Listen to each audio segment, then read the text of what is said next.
Qué bueno que continúa con nosotros aquí en el canal de televisión del Poder Legislativo Federal, el canal del Congreso. En el año 2014, aquí tuvimos por supuesto la crónica en este canal de televisión del Poder Legislativo, se reformó la Constitución, no solo por la Cámara de Diputados y el Senado de la República, sino por el Constituyente Permanente, es decir, la mayoría de los congresos de los estados, para permitir que nuestras y nuestros representantes en el Congreso Federal pudieran reelegirse en el cargo.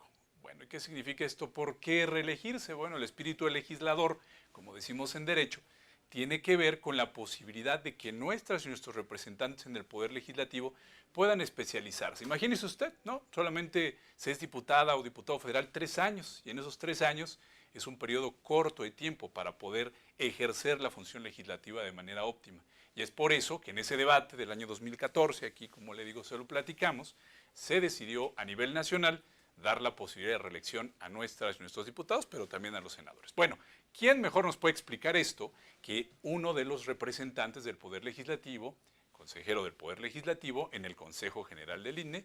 Y por eso le doy las gracias al diputado Alejandro Viedma del Partido Morena, que nos regale unos minutos al canal del Congreso. Diputado, muchísimas gracias por darnos estos minutos. Muchas gracias a ustedes por la invitación, un gusto estar en el canal del Congreso, a tus órdenes. Pues mire, vivimos un debate hace pocas semanas en el Consejo General del INE y también aquí en la Cámara de Diputados respecto a este, pues podemos decir, pues retraso legislativo, porque los tiempos nos alcanzaron, para legislar en particular, ya en la legislación secundaria, el tema de la reelección de las y los diputados. Ustedes tuvieron un acuerdo aquí en el Pleno, aprobaron un acuerdo, lo votaron en el Pleno, todos de acuerdo, pero había una opinión distinta entre los consejeros del Consejo General del INE, y ahí lo vemos debatir y defender la postura de la Cámara de Diputados respecto a este tema. Platícanos un poco más, diputado, para que podamos entender los ciudadanos qué pasó, por qué el INE se puso a legislar de cierta forma el tema y como que no hace caso mucho a lo que se acordó aquí. Platícanos un poco. Pues mira, yo en algunas ocasiones ya les he dicho, protestaron como consejeros, no como legisladores. Y no es solo un debate, ya han sido varios. Como tú recordarás, en el mes de abril, aquí en Diputados, aprobamos un proyecto que normaba precisamente en tiempo y en forma, en ese momento, la reelección, a través de modificaciones a la Ley General de Instituciones y Procedimientos Electorales. Sin embargo, el proceso legislativo no se concluyó, se quedó en el Senado de la República. Y yo recuerdo muy bien esa sesión aquí en Cámara de Diputados porque fue la última que sesionamos de manera presencial. Seguro también lo recuerdas muy bien. Lamentablemente en el Senado se pausó el tema. Entonces, ya como Congreso no estábamos, según el 105 de la Constitución, en tiempo de hacer modificaciones a los temas electorales, porque la Constitución establece que tienen que ser 90 días antes de que inicie el proceso, y el proceso inició en septiembre. Entonces, por nuestra cuenta como diputados, hicimos el esfuerzo, no se concluyó. Por eso, el INE, en argumentos de ellos, usando su facultad reglamentaria, decidieron que necesitaban establecer lineamientos que normaran la reelección. Sin embargo, ellos partían de limitantes y de distinciones que la Constitución no establecía. La Constitución, primero, no habla de reelección, se llama elección consecutiva. Así es. Pudiera ser sinónimo, pero la Constitución en la ley es elección consecutiva. Es elección consecutiva. Entonces, ellos también distinguían entre la representación proporcional y la mayoría relativa. El INE tenía al inicio una visión de que si llegabas por la opción de representación proporcional, solo podías volver a competir por representación proporcional. Si llegabas de mayoría, solamente por mayoría. Sin embargo, la Constitución no te limita, no establece que si llegaste por una vía, debes de llegar otra vez por la misma vía. También, y este fue uno de los debates más interesantes, era la separación o no del cargo. Había muchos argumentos. Se supone que hay jurisprudencias tanto de la Suprema Corte como del Tribunal que establecen que nuestro sistema electoral, ambos modelos son viables, separarse del cargo o no separarnos del cargo. Y ellos dicen que es el Congreso, los congresos quienes tienen que establecer cuál es el modelo por el cual optan. Pero los congresos, no el INE. Entonces, el INE estaba optando por el modelo de separación del cargo. Sin embargo, y esto fue un tema también muy importante, ellos en una visión de autoridad electoral no tenían la visión de derecho parlamentario. Nuestro reglamento interno y nuestras reglamentaciones establecen en el artículo, me parece 14, que no pueden al mismo tiempo los legisladores pedir una licencia o separarse del cargo en un equivalente a una cuarta parte. Es decir, no pueden pedir licencia 200 personas aquí en diputados, únicamente una cuarta parte. Sin embargo, la Constitución le da el derecho a los 500 de optar por la elección consecutiva. Nuevamente el INE estaba limitando y poniendo en choque dos instancias, su legítimo derecho de reglamentar contra disposiciones internas de la Cámara de Diputados. Entonces, tuvimos que hablar con ellos para decirles cómo funcionaba la Cámara y explicarles por qué no era viable que tantas personas pudieran separarse del cargo, porque eso nos metía en problemas aquí en el régimen de gobierno interno de la Cámara de Diputados. Y esta parte, hay que reconocérselos, la entendieron. Y al final no establecieron la separación del cargo. Y finalmente un tema también muy controversial que también defendimos fue que si un diputado llegaba por un distrito, tenía que volver a competir por ese distrito, o si era por circunscripción, por la misma circunscripción.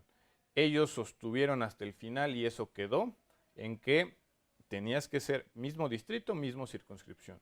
O si llegaste por circunscripción, por un distrito de tu circunscripción. Cuando, desde nuestro punto de vista, desde nuestra visión, la Constitución establece que la Cámara de Diputados se compone por representantes de la nación. Es decir, yo soy de la 5ª circunscripción, pero soy un representante de la nación. En ese sentido, nuestra visión es que podríamos optar por la elección en el lugar que consideráramos, en el lugar en el que fuéramos nosotros competitivos.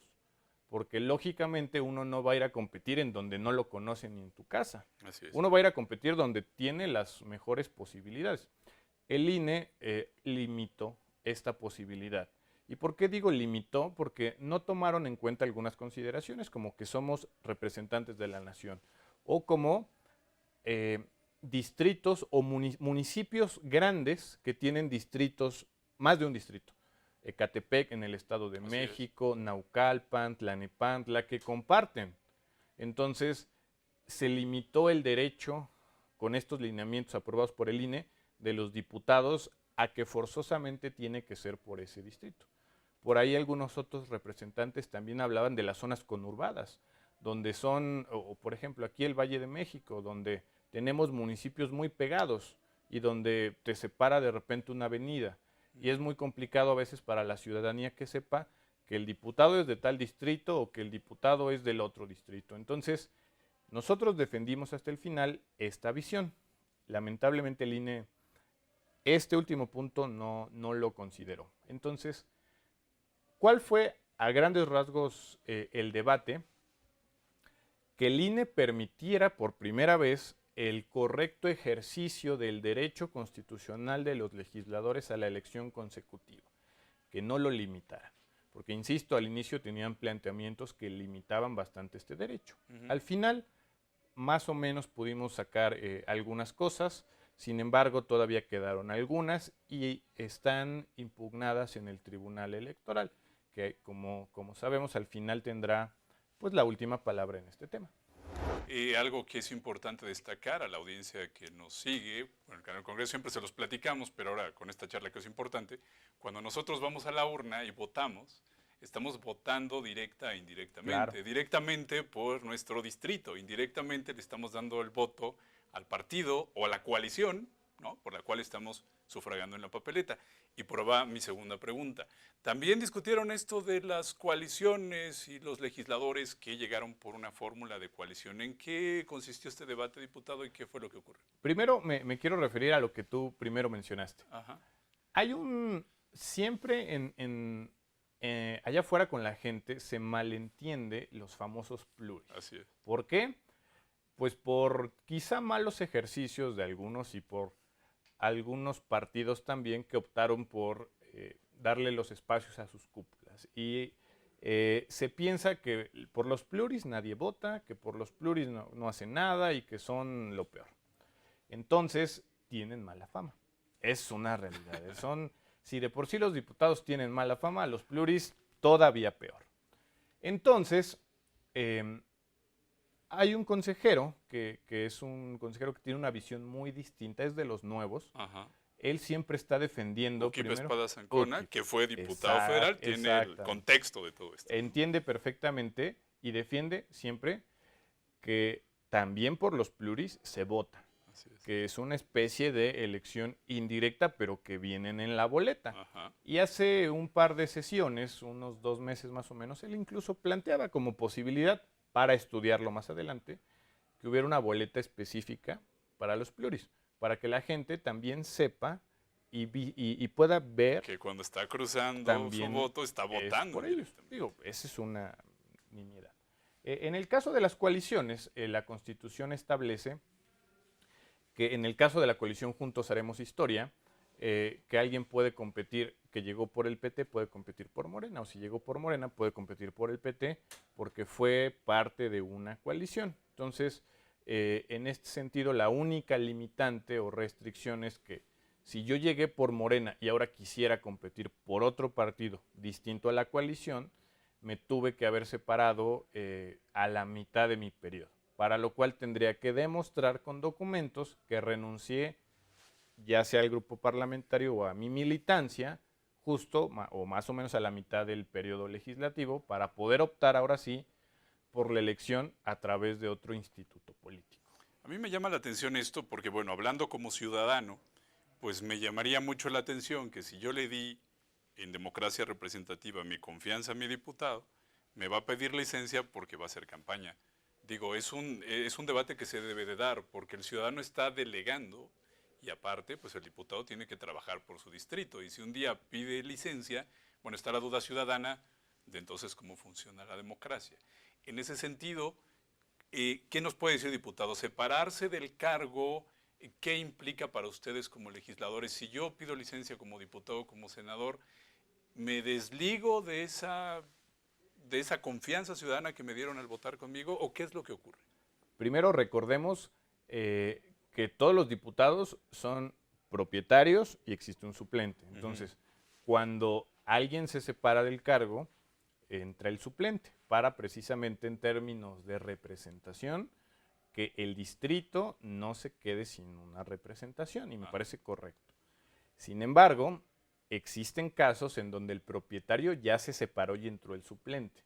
Y ahora es el suplente el que va a poder y también tiene el derecho de optar por la elección consecutiva. Ajá. La Constitución establece que en estos casos se puede declarar la vacante. Es decir, no hay nadie.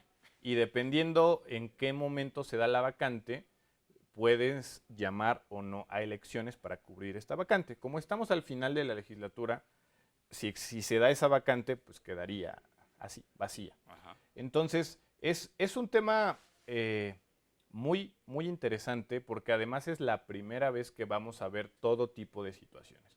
Desde el pluri que quiere de mayoría, del de mayoría que quiere ser pluri, desde el que se va a separar del cargo, el que no se va a separar del cargo, el que, no sé, nos vamos a encontrar una infinidad de posibilidades, pero también va a ser un ejercicio muy interesante del lado de la ciudadanía, porque habrá personas que crean que un diputado hizo un gran trabajo y un diputado que hizo un mal trabajo y va a buscar otra vez el voto.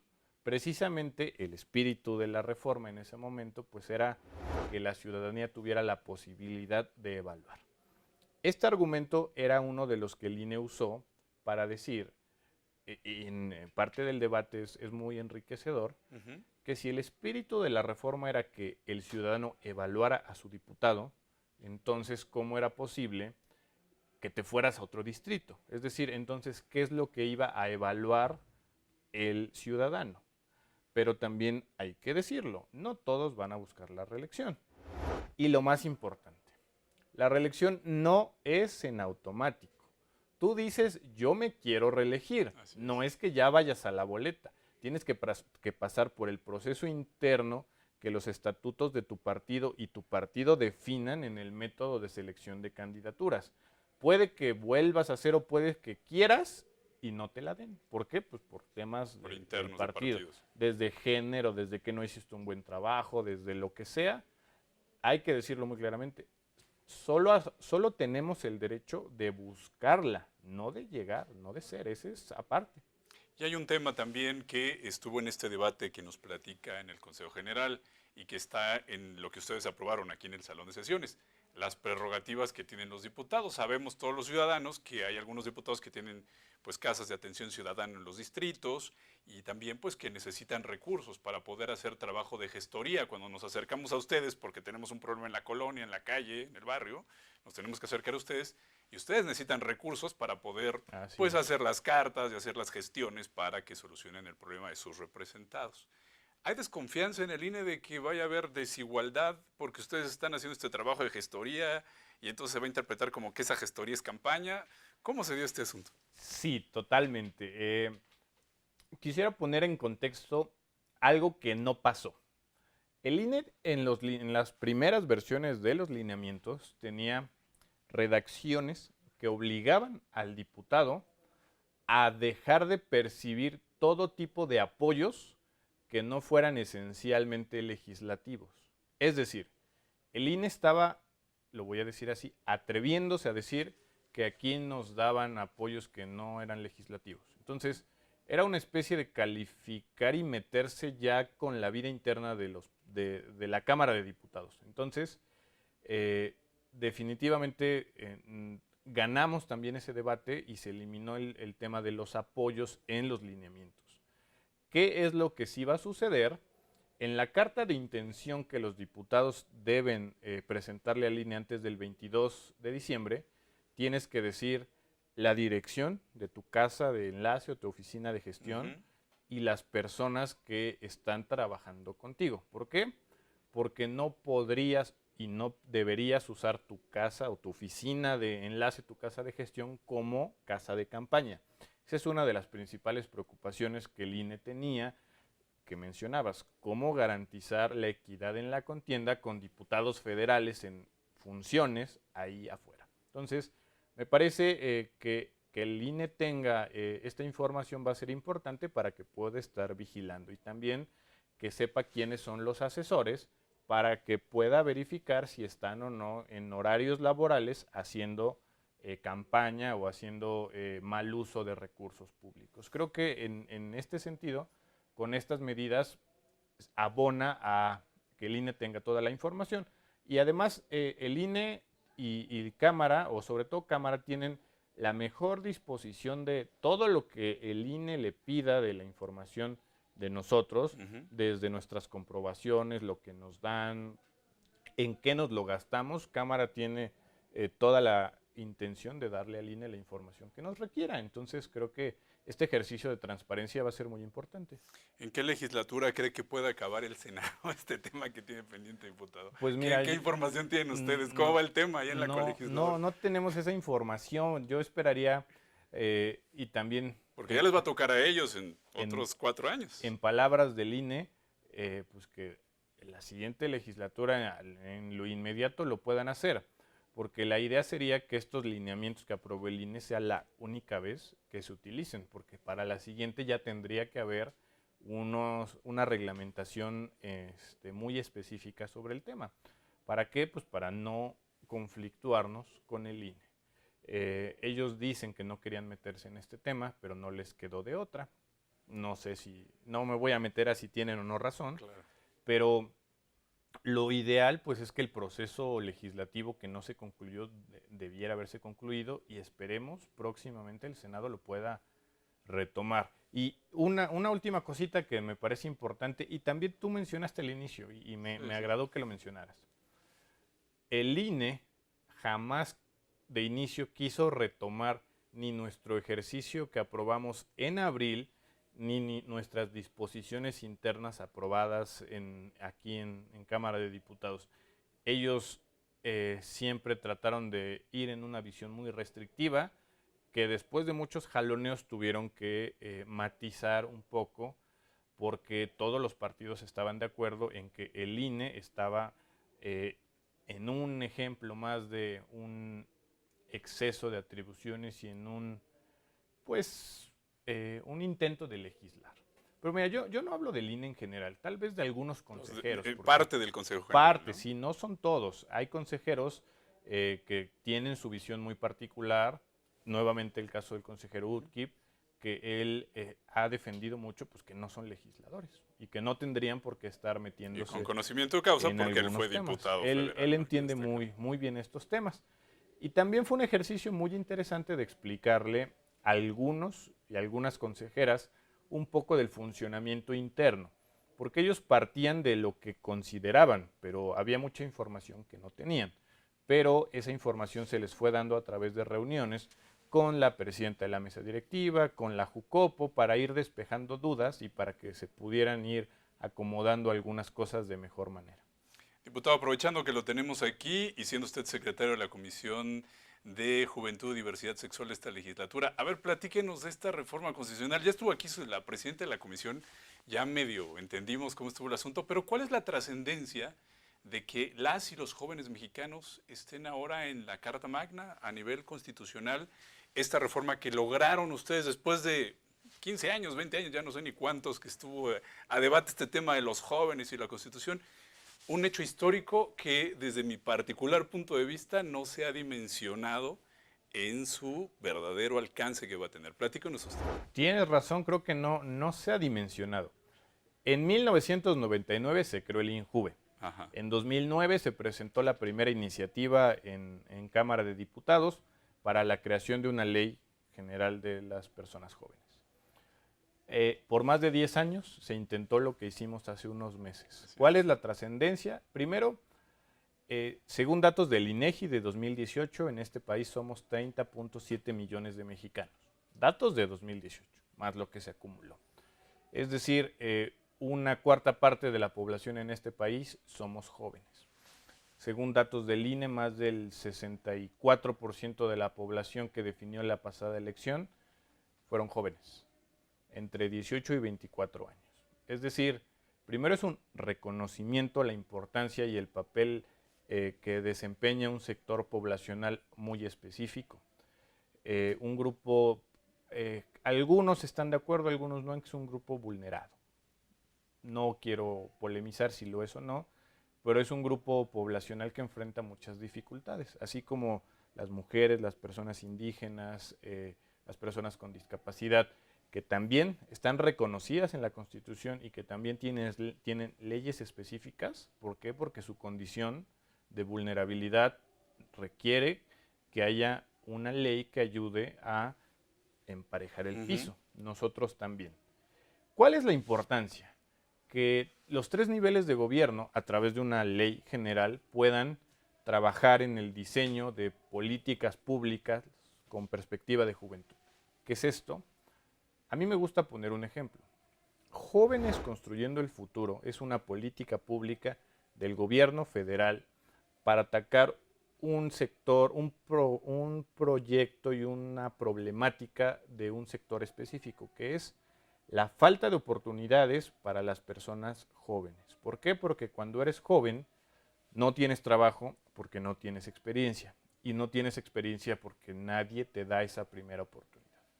Esa política pública responde a esta problemática y quiere dar esa primera oportunidad que nadie antes en gobiernos anteriores quiso hacer. ¿Por qué? Pues porque antes se les llamaba a los jóvenes ninis, como si uno decidiera un día en la mañana, hoy quiero ser nini. No, eso primero es también descargar y ir eliminando esta estigmatización de los jóvenes. O sea, los jóvenes, primero, ni somos flojos, ni cuando no trabajamos no es porque no queramos. Muchas veces hay falta de oportunidades para seguir estudiando, desde la prepa, la universidad. Encontrar trabajo es de verdad muy complicado. Y somos una generación que temas como la jubilación y el seguro, bueno, muchos de estos seguros pues son un cuento muy bonito que nos contaron nuestros Porque papás. ya no existe. Así es, hay padres que hace muchos años, a los 25 años, ya estaban viendo su casa y su crédito para el hogar, y para nosotros es como una hazaña cómo lo hicieron. Y eso antes era normal, ahora quien lo tiene es uno, un privilegiado. Entonces, es reconocer que ha habido una falta de oportunidades a nuestra generación, a nuestro sector. Y que estemos en la Constitución es y contiene obligaciones para el Estado. El Estado ahora deberá velar por el libre, por el libre ejercicio de nuestros derechos. Y el Estado tendrá que ayudarnos a poder ejercer nuestros derechos. Obviamente para eso necesitaremos la ley general. También buscamos que empezando por los municipios, pudiera haber órganos especializados de atender el tema de juventud, a través, por ejemplo, de institutos municipales de la juventud, que puedan precisamente diseñar políticas públicas con perspectiva de juventud y preferentemente de jóvenes para jóvenes. Diputado, aprovechando también y ya como última cuestión, porque ya estuvimos platicando un ratito aquí en el canal Congreso, ¿tú cómo ves esta demanda de algunos jóvenes, hay que decir de todos, pero ya andan por ahí varias iniciativas para ser diputado 18 años? ¿Cómo lo ves? Yo lo veo bien y te explico muy sencillo por qué. Hay legislaciones locales que no te limitan a los 21 años para ser presidente municipal. Es decir, puedes ser presidente municipal, por ejemplo, en el Estado de México a los 18 años, pero no puedes ser diputado federal. Puedes estar a cargo a los 18 años de una administración municipal, pero no puedes venir al Congreso a hacer leyes. ¿Cómo por qué? Igual hay iniciativas, recuerdo una muy en concreta del senador Martí Batres, que quería eliminar esta distinción entre los requisitos para ser senador, que son más años, y los requisitos para ser diputado. No recuerdo si los ponía ambos en 21 años o los bajaba ambos a 18 años. Entonces, lo que los jóvenes queremos, buscan, es más oportunidades. Hay una frase que ni siquiera sé si es oficial, pero le llaman el famoso juveneo, en el cual, pues simplemente por tu edad ya no sabes tanto. Entonces, yo aspiro no solo a espacios, sino que nos vean como personas. Y ya, no porque tengo 25 años, el chavito, el jovencito que no sabe, o esta carga simbólica de que eres joven y no sabes y te falta experiencia. Creo que habemos, es mi caso, quienes ya estamos en algún espacio de toma de decisiones y estamos haciendo nuestro mejor esfuerzo para demostrarle a la sociedad y en general a los tomadores de decisiones que la juventud no significa inexperiencia. Diputado Alejandro Viedma, muchísimas gracias por estos minutos al canal del Congreso. Muchas gracias a ustedes, un gusto. Gracias. Pues ahí tienen los temas que están en la agenda legislativa ya en esta parte del tercer año de ejercicio de la actual 64ª legislatura. Vamos a continuar platicando con nuestras y nuestros legisladores de estos y otros temas, así que lo invitamos a que continúe con nosotros aquí en el canal de televisión del Poder Legislativo, el canal Congreso, Parlamento Abierto a las y los ciudadanos. Continúe con nosotros.